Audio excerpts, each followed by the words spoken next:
வாங்க வாங்க John Lewis memory ஸ்கூலுக்கு உங்கள் அன்போடு வரவேற்கிறேன் மெமரி கேடட்ஸ். இன்னைக்கு நாம கிளாஸ் ரூம்ல உட்கார்ந்து பாடம் படிக்க போறதில்ல. அதுக்கு பதிலா ஒரு செம த்ரில்லிங்கான மிஷனுக்கு போக போறோம். நம்ம மிஷனோட ஆப்ஜெக்டிவ் என்ன தெரியுமா? ரொம்ப சிம்பிள். மதிப்புமிக்க புதையல ஒரு யூஸும் இல்லாத பாறைகள் கிட்ட இருந்து மீட்கணும். இதுக்கு நாம ஒரு சக்தி வாய்ந்த ஆனா ரொம்ப ரொம்ப எளிமையான ஒரு ரகசியத்தை தான் பயன்படுத்த போறோம். பயணத்துக்கு தயாரா? சரி, முதல்ல இந்த ஆட்டத்துல யார் யார் இருக்காங்கன்னு பாத்துரலாம். நமக்கு 2 டீம் இருக்கு. ஒருத்தர் ரொம்ப கனமான மதிப்பு மிக்க தாது, இவர்தான் நம்ம ஹீரோ. இன்னொரு டீம் ரொம்ப லேசான ஒரு பிரயோஜனமும் இல்லாத கசடு, இவங்க தான் நம்ம வில்லன்கள். இப்போ நல்லா கவனிங்க.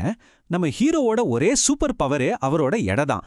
அதுதான் நம்ம வில்லனை ரொம்ப சுலபமா ஜெயிக்க வைக்க போற ஆயுதம். நம்ம ஹீரோ வெயிட்டா இருக்கறதால கீழே செட்டில் ஆயிடுவாரு. ஆனா நம்ம லைட் வெயிட் வில்லன் இருக்கானே, அவன் காத்துல பஞ்சா பறந்துடுவான். இன்னும் சிம்பிளா சொல்லணும்னா, அடர்த்தியில இருக்கிற இந்த பெரிய வித்தியாசம் தான் இந்த முழு ஆபரேஷனுக்கும் அடிப்படை. ஒன்னு ரொம்ப கனமா இருக்கு, இன்னொன்னு ரொம்ப லேசா இருக்கு. இந்த ஒரு பாயிண்ட வச்சு தான் நாம ஜெயிக்கவே போறோம். ஆமா, இந்த முழு திட்டத்தோட கேட்ச் எங்க இருக்குன்னா, எதிரியோட பலவீனத்தையே அவனுக்கு எதிரான ஆயுதமா மாத்துறது தான். இது ஒரு செமையான போர் தந்திரம் மாதிரி இல்லையா? சரி, இப்போ நம்ம மிஷனோட அடுத்த கட்டத்துக்கு போலாம். நம்மளோட தந்திரமான திட்டத்தை ஸ்டெப் பை ஸ்டெப்பா செயல்படுத்த போறோம். இதுக்கு விஞ்ஞான பெயர் நீரியல் கழுவுதல் அல்லது புவியீர்ப்பு பிரிப்பு முறை. ஆனா நம்ம பாஷையில இதுக்கு பேரு தி அல்டிமேட் வாஷ் சைக்கிள். நல்லா கவனிங்க. ஸ்டெப் 1, தாதுவை இடிச்சு நொறுக்கி தூள் தூளாக்கணும். ஸ்டெப் 2, ஒரு ஃபயர் என்ஜின் மாதிரி வேகமா வர தண்ணிய அந்த தூள் மேல பீச்சி அடிக்கணும். அப்புறம் ஸ்டெப் 3, மேஜிக்க பாருங்க. புதையல் தனியா, குப்பை தனியா பிரிஞ்சிடும்.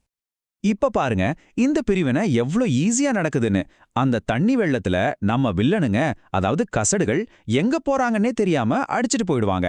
ஆனா நம்ம ஹீரோ இருக்காரே, கனமான தாது, கெத்தா அசையாம கீழே நிப்பார். நாம அவங்கள மட்டும் பொறுமையா எடுத்துக்க வேண்டியதுதான். Mission success.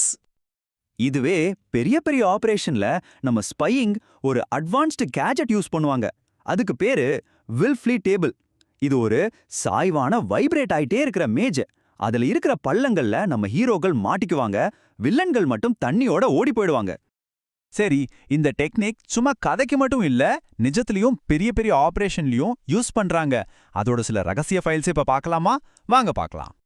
இந்த முறைய முக்கியமா ஆக்சைடு தாதுக்களுக்கும் தனித்த உலோகங்களுக்கும் பயன்படுத்துவாங்க. உதாரணத்துக்கு இரும்பு தாதுவான ஹேமடைட், அப்புறம் வெள்ளிய தாதுவான கேசிட்ரைட், கடைசியா நம்ம எல்லாருக்கும் தெரிஞ்ச நம்ம ஃபேவரேட் தங்கம். ஆமா, நீங்க பழைய இங்கிலீஷ் படங்கள் எல்லாம் பார்த்திருப்பீங்களே, ஆத்துல ஒரு தட்டை வச்சுட்டு சலிச்சுட்டே இருப்பாங்க. அது இதுதான். இந்த மெத்தடோட தாத்தான்னு கூட சொல்லலாம். ரொம்ப சிம்பிள் ஆனா பவர்ஃபுல் டெக்னிக். ஓகே கேடட்ஸ், இப்போ ஒரு ரேபிட் ஃபயர் ரவுண்ட். நாம கத்துக்கிட்டத உங்க மனசுல ஆழமா பதிய வைக்க போறோம். நீங்க எவ்வளவு தூரம் கவனிச்சீங்கன்னு டெஸ்ட் பண்ணிடலாமா? ரெடியா? யோசிங்க. நம்ம ஹீரோவுக்கும் வில்லனுக்கும் நடுவுல இருந்த அந்த முக்கியமான வேறுபாடு என்ன? கரெக்ட். அடர்த்தி வேறுபாடு தான் இந்த முழு மிஷனுக்கும் அடிப்படை. சூப்பர். யோசிங்க, நம்ம கதையில ஒரு வில்லன் குரூப் இருந்துச்சே, தண்ணில அடிச்சிட்டு போன அந்த லைட் வெயிட் பார்ட்டிங்க யாரு? சூப்பர், கசடு தான் அந்த வில்லன்கள். அவங்க லேசா இருந்ததால ஈஸியா தோத்து போயிட்டாங்க. நம்ம ரகசிய ஃபைல்ஸ்ல பார்த்தோமே, அதுல இருந்து ஏதாவது ஒரு பெயரை சொல்லுங்க பாப்போம்.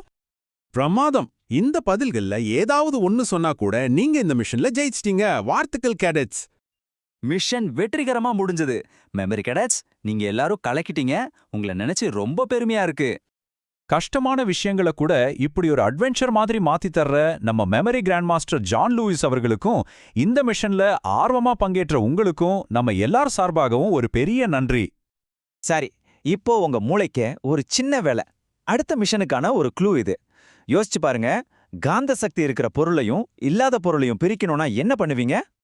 உங்களுக்கு என்ன தோணுதோ அத கீழே கமெண்ட்ல சொல்லுங்க. சரியா தப்பான்லாம் யோசிக்காதீங்க. நாம ஜான் லூயிஸ் மெமரி ஸ்கூலோட அடுத்த விளக்கத்துல இதுக்கான பதில பார்ப்போம். அது வரைக்கும் தொடர்ந்து கத்துக்கிட்டே இருங்க.